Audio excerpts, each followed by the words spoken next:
this time diverting his affection toward the experimenter. It was very clear at this stage that Jack was actually knowingly playing with the experimenter and sharing his enjoyment with him while standing in front of the robot, imitating movements for the robot to mirror. Thus, Jack was using the robot as a mediator to indirectly interact and play a game with the experimenter. Haraway opens her most recent book, When Species Meet, with the question, how is becoming with a process of becoming worldly? The question is movingly addressed, I believe, in the new configurations of becoming with formed in the nexus of investigator, child, and robot, evidenced in the Adaptive Systems Research Group's projects. In a way reminiscent of the encounter engendered by Mertz, with which we began, if absent from the robot's narration, becoming worldly is manifest here as moments of bodily imitation and connection that travel as a generative reiteration and a fleeting glance, all animated by affective dynamics that escape their classification. These are what Haraway has identified as technoscience's immeasurable results. Having provided my demonstrations, I turn in closing to the question, what different kind of movements do these various demonstrations affect? The answer is tied to how each moves us as witnesses. For myself, this involves, and I gather from you as well, some manner of delight at the encounter of human and robot in the wild contingencies of a public space, where risks are taken beyond the bounds of the script. Deep distress, on my own part at least, at witnessing the revival of anachronistic but still powerful modes of psychologizing in the figure of the laboratory robot as model organism. And admiration and hope in the case of a robotically enhanced therapy in the autistic child's playroom. These configurations differently corporealize the bodies of persons and robots through their embedding in particular spaces, stories, and interactive encounters. I'm interested in the revitalized histories, lively presence, and imagined futures that comprise the objectivity of these subjects. Given recent demonstrations of the many ways in which things participate with us, I would emphasize the proposition that they must be allowed to do so in their own particular ways. More than humanoid machines, we need creative elaborations of the particular dynamic capacities that new materialities afford, and of the ways that through them, humans and non-humans together can perform different intelligibilities. These are avenues that have just begun to be explored in new media arts and in rarer cases in systems design and robotics. Not only do these experiments promise innovations in our thinking about machines, but they resonate in generative ways with ongoing refigurings of what it means to be human, understood not as the autonomous operations of a goal-directed entity, but as a multiply enfolded, shifting biography of cultural, historical entanglements, inflected for each of us in uniquely specific ways.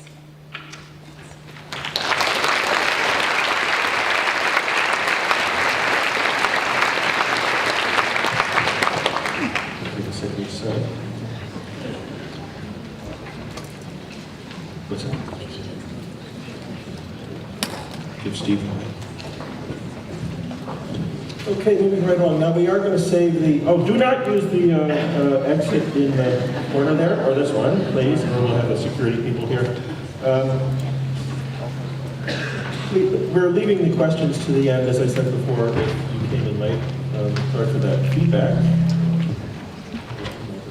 So it's my pleasure to introduce Steve Woolgar. He's going to be talking about a very different type of innovative technology, mundane technology, something we often don't think of as technology at all. And Steve, of course, is a professor of marketing at the Said Business School at Oxford University. Here he is. Thanks very much, Mike. It's a brilliant lineup, and I'm absolutely delighted to be invited to be part of this. But now it's me. And I'm going to be talking, this is my tie, acting with mundane technologies, some examples of disruption. Now, the material I'm going to be talking about is drawn from a project which I've been working on with Dan Nayland, who's sitting over there, and we call this Mundane Governance. And it's a project which reflects the increasing the realization that there's increasing regulation and control of our lives in relation to everyday objects and ordinary technologies. And the objects and the ordinary technologies are themselves becoming extremely complex things which are implicated in the regulation of behaviour. And the way the project is divided up is that we are looking at the relationship between objects and their persons in three rather different domains. One is in recycling and waste management. One is in the domain of traffic, speed cameras, parking, traffic lights in particular. And the third is passenger movement and security in airports. The actual examples I'm going to take today are actually from the latter two domains, traffic and passenger movement and security. So the session, Acting with Innovative Technologies, I've taken the bull by the horns and put it all in quotes, as you can see up there. I know and believe that the most important contributions of STS are those contributions which deflate the pretension of categories and concepts which are otherwise revered. And in this title I notice three such categories that can be candidates for deflation: innovative technologies and acting with.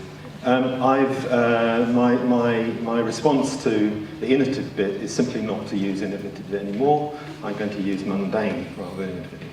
So this is about acting with mundane technologies. I think mundane technologies are interesting because they are much more pervasive and arguably much more consequential than innovative technologies. The ordinary things which we run into every day of our lives and around which we navigate everything we do are there all the time. And it seems to me we could get carried away by focusing on this revered category of innovative technologies at the expense of all the ordinary stuff that's there. And I'm interested in mundane too, because it seems to me there's two rather interesting connotations about the word mundane. One is, of course, that mundane means or connotes the routine, the everyday, the taken for granted, the not special, the familiar, and so on. But the second connotation is the etymological connotation that is literally mundus, of the world, that there's something about the mundane which means that the mundane is about things just the way things actually are in the world. So there's something rather interesting and special about looking at the mundane. And in our project, we wanted to try and come to terms with the relationships between governance, between accountability relations, and between the ontologies of the different objects involved. Now, a very simple model of governance accountability is that governance occurs by holding persons accountable. That is, if somebody can be held account for their actions, then that person is accountable, and so that person is subject to form of governance. In relation to objects and technologies, we immediately notice, and have known this for a long time in STS, that there's governance of things, not just persons. The problem with that extension, it's a good extension because it brings into our purview objects and technologies rather than just people as the originators and targets of governance. It does retain certain assumptions about agency. So in our project we wanted to kind of disturb these assumptions about agency and ask very general questions about who, which and what is being governed by what, which and whom, where all those things we imagine might change in the governance. And the way I'm going to try and get at this today is by talking about some examples of disruption of acting with mundane objects and technologies. And by disruption I include things like failure, breakdown and resistance. So three examples of disruption today. First is the questioning the liquids rule in the airports. Second, traffic lights failure. Third, the speeding database. Let's go with the first one, questioning the liquids rule. And as you all know, there's something interesting these days about the passage through airport of objects. Objects and their persons pass through airports, and passenger management and indeed security seems to turn more and more on monitoring and assessing the relationship between the object and the person. Minimally, is your bag in the right place when you have checked in? Have you dropped your bag before you've gone through into departures? And more interestingly, what we're talking about is mundane terror, the idea that ordinary objects get to possess potentially very extraordinary properties. Ordinary objects get to acquire what we call an insecure ontology. They turn out not to be what they seem. And the rules introduced in the European Union in August 2006, but since then are global, with some exceptions in small airports, are a set of very intricate and detailed and complicated rules about taking liquids through security in your carry-on. I've just given you a couple of sides of the handout that they give at the moment. And there's interesting questions about this. Who's going to read and learn these detailed instructions? Who of you pauses and reads all through them before you organise your way through the security channels?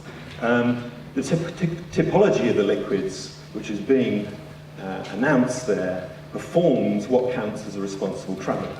And the compliance with the typology enacts what we call person with nothing to hide. And what we found is that the concern and complaints are massive about the disruption to practice, the delays and the inconvenience, but passengers are generally compliant. And, in particular, there's almost no interest whatever in the rationale for the new procedures. Very few of the passengers we talked to, and indeed the security personnel, could explain why liquids are prohibited. I'll give you an example of passing through Heathrow Airport, 25th of April 2007, this is the exchange between myself and the security clerk, where I'm going for a kind of disruption. Is this yours? Yes. Electronic wand. Please will you open it? I'm afraid you can't take these with you. Why not? You have to leave them here. Unless you want to go all around to check them in and have them put in the hold, you'd have to go all around again, a lot of time. What happens to them? They're just left here. Well, why can't I take them? Because they are more than 100 millilitres. Any liquids more than 100 millilitres can't go through. Why is that? It's because they're more than 100 millilitres. Yes, I understand that, but what's the problem with more than 100 millilitres?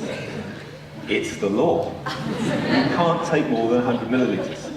But why can't you take more? I have to say, performing this breach takes massive courage, and picture the line of 30 passengers behind you. Who is this Egypt? Why can't you? I don't know, it's just the law. It's the DFT, okay? And the pressure's too much. Okay, sir, thank you very much. So, it's clear that questions about the new practice are treated as being difficult and awkward and out of line. The character of the mundane object is treated as known, obvious, ordinary, natural, and normal. It's just the way it is. It is, after all, just a liquid. And questions about it are inappropriate. In particular, the security clerk is not accountable, and the breach, and my attempted breach, amounts to challenging the accountability relations, which should be taken for granted. Considerable efforts required to pursue the breach, as I said before. I want to mention just something that also occurred, which I call an inadvertent breach. This was perpetrated in the course of some of the field work. I want to read you the excerpt from the field notes. On my return trip from Schiphol to Birmingham, I tried to set up by now standard altercation with security clerks by secreting a 500 millilitre plastic water bottle in my carry-on luggage. Since it contained barely 50 millilitres of water, I thought I'd use this marginal object to challenge the rationale for the rule. Containers of more than 100 millilitre capacity are prohibited. And I'm delighted to bring you this exhibit today. Here is the 500 millilitre capacity bottle, and you will see that there's barely 50 millilitres of water in it. On this occasion, I know that usually sets up all sorts of interesting discussions, but on this occasion, to my great disappointment, the offending item was not spotted.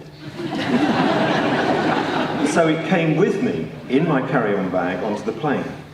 And I then decided, since it was not full flight, to interview a random selection of passengers about their views on the new security rules, and I ended each discussion by showing them my 500 millilitre plastic bottle with about 50 millilitres water in it. I had intended that this would be in the spirit of bonhomie about the general absurdity of the rules, that we agree how silly they were and so on. Instead, the mood changed dramatically. Each looked anxiously from the bottle to me and back again. "Is this a scary object?" I asked jokingly. "Yes," they said, "it's very scary." They didn't know what was in there. One person said I seemed all right, but maybe I was just a good actor. Another said, "My particular bottle may be okay, but what about all the others on the plane that have got through undetected?" So I was amazed that merely drawing attention to the bottle, which action, acting with, I now see as revealing the bottle, or perhaps even as brandishing the bottle, generated a chilling turn in the interaction and a striking inversion of the tacit assumptions in the interaction up to that moment. I didn't anticipate how stunning would be the change in mood, and in retrospect, it seems a pretty stupid thing to have done. But of course, importantly, the sense of the stupidity derives directly from my not appreciating what, after all, the object had become, that the bottle had transposed from an ordinary object to one of potential terror. Okay, now I want to talk about traffic lights failure. I'm particularly interested here in examples where the breakdown of traffic lights occasions an actual improvement in the traffic flow. And there is an interesting mini-genre of such examples. By chance, and entirely in keeping with the happenstance methodology which informs our immersed investigation of pervasive mundane phenomena, a colleague of ours, James Tansey, experienced a traffic lights failure in a road junction immediately outside the business school in Oxford, and he took the opportunity to video record the passage of traffic during this time. At about 8:50 on the 30th of March 2006, he made a first video of 3 minutes 46 seconds. About half an hour later, when the lights were working again, he made a second video, 2 minutes 19 seconds. James said, "I took the video because I had to cycle across the junction from west to east. I noticed that it was much less congested that morning, and it wasn't until I was halfway across that I noticed that the lights were out. I was just surprised how smoothly the traffic was flowing without the lights." Now I'm going to, no. It's a Mac.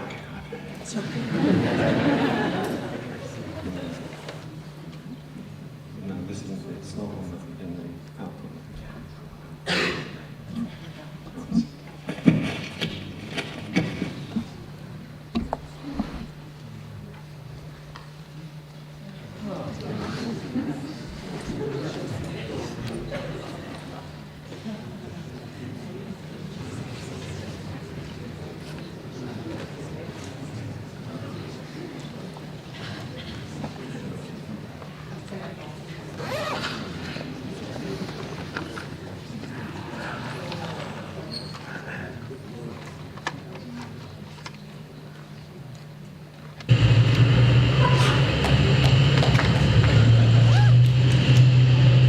This is the video with no lights.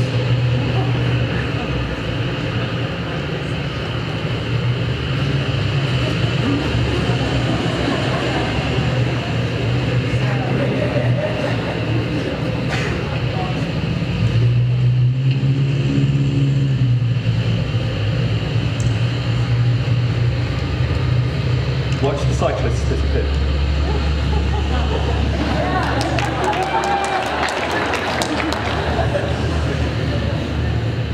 Okay, enough of that. And then the one with lights.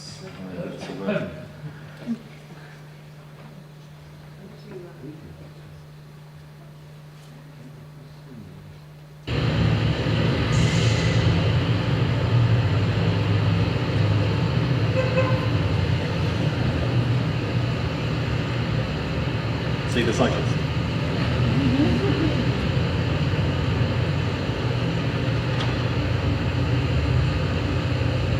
Okay, that's enough of that. How do I get back to this? Yeah.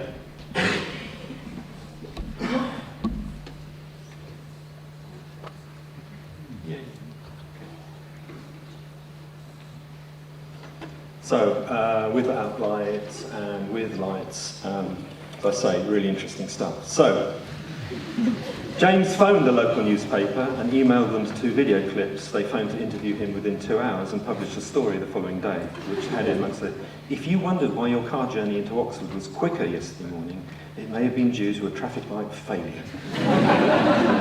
Video footage shows motorists passing smoothly through the square where 7 roads meet during the blackout. But minutes after power was restored, traffic was queuing. And the report includes the views of many motorists who found their journeys along Bockley Road into the city centre were quicker than normal, a local newsagent who said lots of customers said they had never moved faster across the square, a traders group who believed the traffic lights should be replaced with a roundabout, a taxi driver, it was lovely to drive around here this morning, a police spokesman, no accidents were reported during the period, and of course, Syed Business School lecturer James Tansey, who filmed the whole thing. So I think what's interesting about these things is, if you look at them, there's obviously not time to sort of go into depth about what they're really showing and how you make interpretations and so on, but the narratives of breakdown and its analysis are organised around a redistribution of accountability. And in these stories, the drivers are prominent as the rightful bearers of the accountability. And it is a typical dastardly plot of the council to take away the accountability of those drivers and assign it to its agents, its own agents, the traffic lights. And it's not necessary, it's not a necessary thing that the council do. There's no mention in any of these reports of other categories of road user, pedestrians, cyclists, and so on. Okay, move on to the speeding database. In, let me see.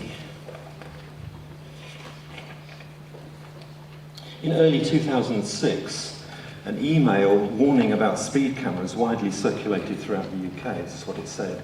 Following the government's Freedom of Information Act, you can now get access to speed camera offences registered in the last 12 months. Did you know that every time your car goes past the speed camera, even 1 mile per hour over the set limit, it is registered and put on a database? You only get a ticket if you're way over the limit, or, this is the bit we didn't know, if you receive 20 near misses. You'll be classed as a serial offender and get a ticket for the next time you go the limit. That is why you hear of some people being done for 34 miles an hour in a 30 zone, and others not being done for going at 39. You can check if there's anything against your vehicle at the following address. You will be asked for a password, but just click on the Need a Password link and you will be given one for future use. If there's any data on your vehicle, you can click on the camera window to see a copy of the photograph. This photo will come in handy if you challenge any charges. So see if you can just... Right. And this is the website. Don't get caught out. Live online vehicle check-in system. Enter registration to be checked below. Simply enter the registration details. A free of charge check will be undertaken. Check registration, so we can just put in my wife's registration.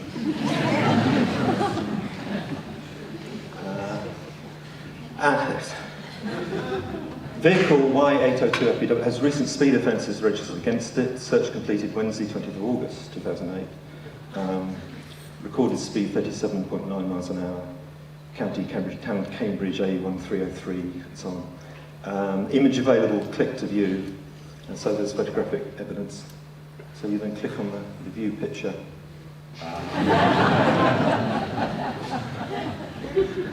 Yep, it says, you've been set up. You can also set your mates up easily. Just click on the image on the right, fill in the mailer, it's simple, don't get caught out. Now, what's so interesting about this, I think, many interesting things about this, the popularity of this website is suggested by the claim posted in April 2006 that 2 million people visit this site monthly. And the fact that at some later point in 2006, the domain name for the spoof seems to have been sold to a genuine information company. Visitors were invited to have a say, and a huge number of comments and reactions were posted to the site. Between 16th of April and 21st of April, 16th of January and 21st of April 2006, 1,128 messages running to 50 pages were posted on the e-database guest book. And just to give you a sample of some of those, they were overwhelmingly positive. Brilliant. Enjoyed that very much. Nice one. Got me good and proper. Well done. Fantastic.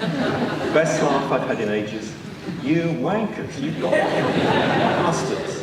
I got caught too. Can I sit down and take my half pills now, please? Phew. Oh my God, you got me good. Very funny, and so on and so forth. And what's so interesting is that the consternation which this obviously caused had major ramifications within local friendship and family relationships. So the other comments there were, had the wife worried? I got really worried. My husband drives the car, and when I seen where the photo was meant to be taken, I wondered what he'd been up to. Load of laughs. Brilliant. Got all the family. My wife was in a right tiz since she'd never get to Middlesbrough. I told her, photos don't lie. Divorce proceedings underway. This is a nice one. I had my mother standing next to me when I loaded it, so I panicked and shut the screen down, thinking I got caught out. Completely fell for it. Very amusing. Blamed my hubby at first, went mad, then looked at the picture, grovelling still now, and so on. So I thought it was quite interesting about this spoof, that it evokes fears about who knows what about whom and what, about what information there is about you and your object, that is the car, out there. And the notion is that others know more about your object than you do, and that information is known and available to you through the site. It particularly plays on the availability of photographic evidence, and in the UK at least, what's quite interesting about getting a speeding ticket is that they say there is photographic evidence, but they almost never, in fact they never send you the photographic evidence in the first charge that you get. So there's a widespread communal sharing of this joke, and the disruption, it seems to me, is about disrupting associated networks of accountabilities which go on. Okay, just to bring it to a conclusion. It seems to me that this whole idea of acting with is immensely rich and complex, and the acting with, one is enacting the particular ontologies of the thing that's doing the acting, the thing that's being enacted with. In disruption, you can see this very visibly.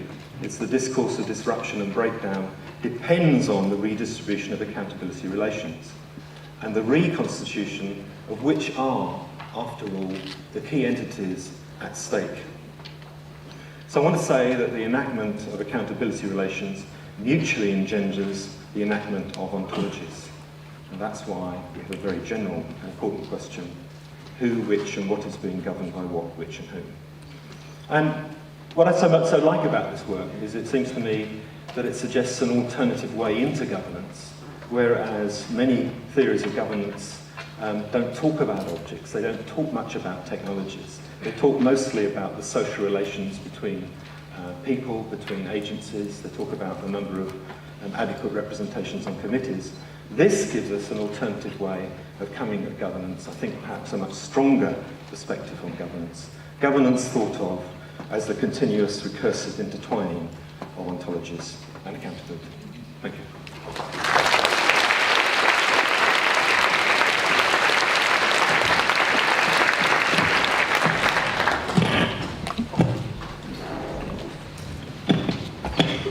That puts a whole new light on my instructions not to use those doors. We actually have time for questions, which I'm very pleased about, and I'm grateful for our speakers to stay on time. When you have a question, raise your hand high so that I can see you, and wait for a second while the runners bring the microphones to you. So, who wants to start? Oh, come on, don't be shy.